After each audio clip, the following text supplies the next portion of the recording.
बिहार की राजनीति में राज्यसभा चुनाव के बाद मचा सियासी घमासान थमने का नाम नहीं ले रहा है। अब कांग्रेस विधायक सुरेंद्र कुशवाहा ने वोटिंग से दूर रहने पर अपनी चुप्पी तोड़ी है, और वो भी एक फेसबुक पोस्ट के जरिए। दरअसल 16 मार्च 2026 को राज्यसभा चुनाव के दौरान सुरेंद्र कुशवाहा बिहार विधानसभा नहीं पहुंचे थे। इसके बाद उनके एनडीए के संपर्क में होने की अटकलें तेज हो गई थी, लेकिन अब उन्होंने खुद सामने आकर इन सभी आरोपों को खारिज कर दिया है। अपने फेसबुक पोस्ट में सुरेंद्र प्रसाद कुशवाहा ने साफ कहा कि मैं एनडीए का साथ दे ही नहीं सकता हूं, लेकिन आरजेडी ने गलत उम्मीदवार चुना, इसलिए मैंने वोट नहीं देना ही बेहतर समझा।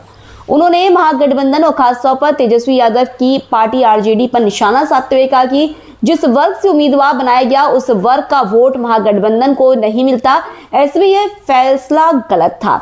आपको बता दें कि महागठबंधन की ओर से आरजेडी ने एडी सिंह को उम्मीदवार बनाया था, जो भूमिहीन समाज से आते हैं। इसी बात पर कुशवाहा ने आपत्ति जताई। उन्होंने यह भी कहा कि अगर मौका था तो दीपक यादव या मुकेश सहनी जैसे नेताओं को मौका दिया जाना चाहिए था।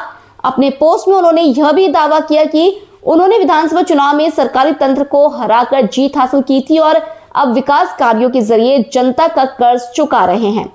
साथ ही उन्होंने यह भी कहा कि विरोधी जब बराबरी नहीं कर पाते तो बदनाम करने की कोशिश करते हैं।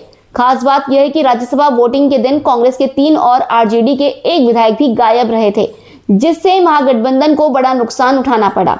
अब सवाल यही है, क्या यह सिर्फ नाराजगी थी या महागठबंधन के भीतर बड़ी दरार की शुरुआत?